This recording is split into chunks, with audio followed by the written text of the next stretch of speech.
Corporate needs you to find the differences between this picture and this picture. Okay, I already see one. Give them. Okay. They're the same picture. You know, I feel like these live-action Disney remakes are officially starting to get a bit out of hand. And I want to be clear before I start sounding too negative that I actually didn't have a problem with these movies at first. Companies gotta make money, and putting a movie into theaters with a recognizable and beloved brand attached to it is a good way to make a quick buck. These people are businessmen. I understand the appeal of taking the surefire bet. Even for a company as ludicrously wealthy as Disney, movie making is still a risky business. And if you can put a couple of movies in your lineup that are just going to make a profit no matter what, I get it. I understand the appeal. And I wasn't gonna waste my time being mad at the system. But now these movies are really starting to grind my gears. I mean, the whole thing started out innocently enough. When they announced the remake of Cinderella, I didn't really think anything of it. There's been tons of Cinderella movies and 100 variants on the stories, so the idea that Disney was doing a remake of their version of it was like, I was kind of surprised it hadn't already happened, actually. And then Maleficent was a film. I mean, they were going for something. I'll give them that, I guess. Remaking these movies made sense to me because even though they obviously have magical elements, they take place enough in the real world that you can stage it and it makes sense and it flows. But now we're getting into territory where the original film was an animated film for a very specific reason, and translating it into a quotation marks live action setting, even though the new Lion King movie isn't live action at all, it just doesn't work. As it turns out, when your characters are all photorealistic lions, they can't emote. They don't have any change in expression.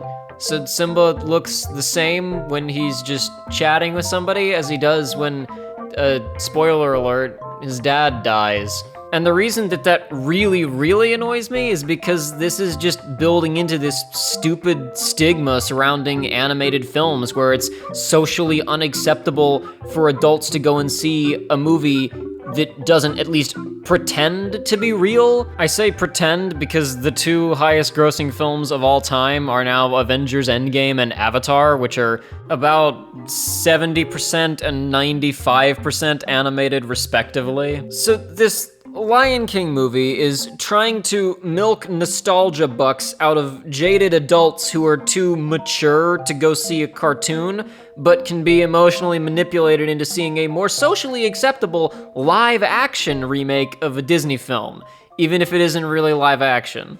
It's all just realistic computer-generated imagery, but it's realistic enough that I don't care, and it's a name that I recognize. I haven't seen Tangled or Frozen or really any animated movie since Mulan, but this isn't an animated movie, it's a real movie for adults, but also a thing that I love from my childhood. Nostalgia. What do you mean you want to introduce the movie to your kids? Doesn't your kid know how to use a DVD? They got James Earl Jones back. The voice is too iconic. Can't recast. Must bring back classic actor. Pander to fan. Make remember. Activate nostalgia. But also cast new people. Current celebrities. Make audience excited for new thing. Make clear. This movie hip. Delicate balancing act. I just hate that this continued hypocrisy on the part of the movie-going masses where they'll go and see these big CGI Wonderland films, but the second that something actually tries to take advantage of being animated, it's for kids. It's keeping this entire industry of incredibly talented people working in a box. The technology and talent on display in this new Lion King movie is amazing. It's staggering, and it looks bad because of it. Imagine if these people hadn't been forced to work in this stupid, arbitrary box, how cool this movie could have been. I mean, this is the Walt Disney Company we're talking about. These guys started this whole animated feature film thing, and now it feels like they're having to trick people into watching a cartoon. And it's forcing them to kneecap what will be charitable here.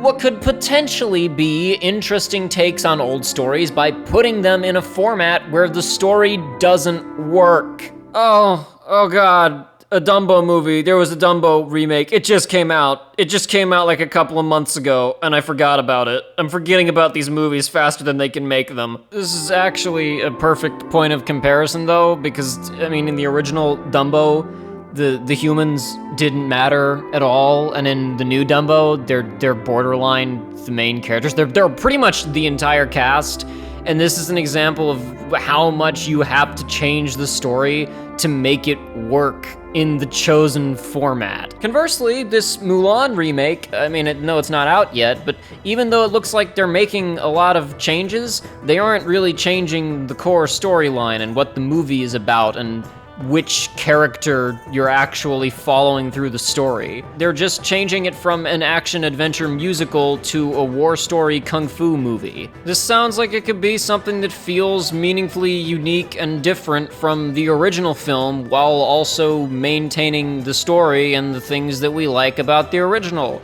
which is kind of the best case scenario for these types of redundant remake films. You can't do a live action film about a talking circus mouse and his elephant friend getting blackout drunk together after midnight. I mean, you can, but I think somewhere along the line you missed the point. Also, while the magic of digital filmmaking does mean that we can put almost anything on screen, when you want to pair almost anything with live action footage of any kind, it requires a lot of planning ahead of time, and it means you have to stick to that plan very rigidly. If you know what your digital effect is going to be and where it's going to go, you have to construct your sets very carefully, you have to direct your actors very carefully, and you have to know where the camera's going to go so you can keep the effect that you want in the shot. You have to have it all in your head ahead of time, and you have to shoot for what you're going to create later. And the reason that I bring all of this up and try to explain it is because this means that something like Robin Williams' performance in the original Aladdin is essentially impossible to replicate in a live-action setting.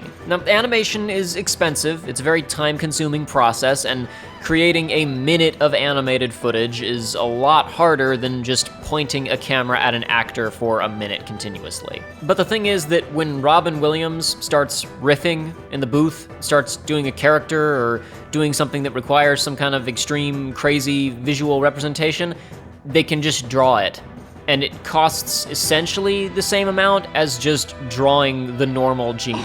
Will Smith doesn't have that luxury when playing the genie on a live-action set because he can't just start saying wild stuff and then assume that animators will be able to turn it into accompanying visuals later on, because there are too many other elements at play. The camera's got to be able to move to keep up with whatever would be created, the environment has to be conducive to creating the kind of digital effect and removing the actual Will Smith. There's way too many factors that go into it. Credit is due to the live-action movie because they clearly understood that this would be an issue and they elected to take Genie in a different direction, which I appreciate. Please understand that none of that was intended as criticism of the live-action Aladdin film, just an observation of the limits of working in one medium versus another, and the kind of stuff that you can only do in animation, but that nobody really can do right now because nobody's allowed to do anything creative in animation. Disney, your animation department just got rocked. It got rocked by Sony, the laughingstock of the film industry. Meanwhile, you've got the most talented people in the world making the most boring lions in the world. Why is everybody doing parkour on the scaffolding? Everybody's jumping around on the scaffolding. Oh god, there were 2 Alice in Wonderland action schlock movies from Tim Burton. Oh, this is not a joke. I legitimately stopped and went to look at the list, and I forgot about them. Okay, you know what? Maybe we need to just take a break and go look at the list for a bit. We got a Maleficent sequel, I guess. Sure, wait, you're doing a live-action...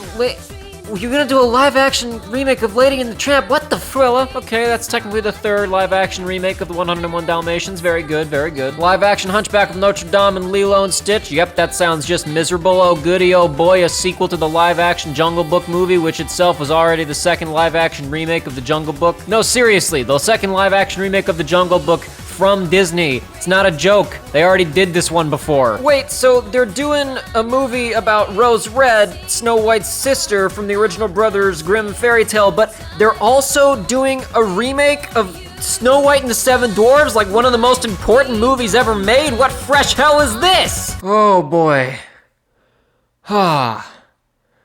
It seems that much like the pseudo-vaudevillian structure of the Jungle Book, I have lost the plot. What was I talking about before? Spider-Verse is pretty good. I actually saw that twice in theaters, which I don't normally do. I really enjoyed it. Oh yeah, The Little Mermaid. You see, while I talked about Lion King at the beginning of this video, and that's the hot topic right now, I'm actually a little bit more concerned about something that's in the not too distant future, the recently confirmed Little Mermaid remake. So, not a joke, about 3 weeks to the day before this movie was formally announced, I was having a conversation about how I hoped that the live-action Disney remakes would not get to The Little Mermaid. I say this not because I have any particular attachment to The Little Mermaid as a film, but because much like The Lion King, this movie doesn't work outside of animation. I mean, it seems like it's pretty self-explanatory, but the more that you actually think about how this movie would have to be produced, the more ridiculous it gets. Now, you obviously already know this, but human beings can't breathe underwater, much less deliver lines of dialogue. Now, you're probably saying, yeah, duh, that's why we have green screens and special effects like for the Aquaman movie. Yeah, but see, the Aquaman movie got to cheat because everybody still had 2 legs, and most of the time, they were technically just kind of walking or standing or floating in such a way that it was very easy to stage it, you know, just with the actor standing there with the green screen behind them. The Little Mermaid, everybody's got a tail and they're flipping this way and that. So all of the actors playing mer people in this movie are gonna have to be in some kind of rig in a massive green screen room with their hair in a net so that it can be animated to flow realistically through the water later, and possibly their legs are going to be tied up in some way too, and they're going to be flipping and flailing around and trying to both act and stay in control in this stupid Attack on Titan 3D maneuver gear. And then from there, we're going to have to create entirely in post the underwater wonderland that the characters inhabit, which means that in any given shot of Ariel, the only part of the frame that will be live action will be like her torso and her head and her arms. Even her hair will be fake, and she's gonna be surrounded by a bunch of creepy, photorealistic CGI fish. Now, you may assume that I'm gonna go down the most obvious line of questioning here, which is, if you're only gonna have 30% of the frame be live action, why have that 30% be live action at all? But clearly the people working on these films got over that issue a while ago, so I'm actually much more concerned about the creepy, realistic fish. You see, back in high school, I had a friend, and she told me that when she was a kid, The Little Mermaid was her favorite movie, and that she still loved it even as a teenager.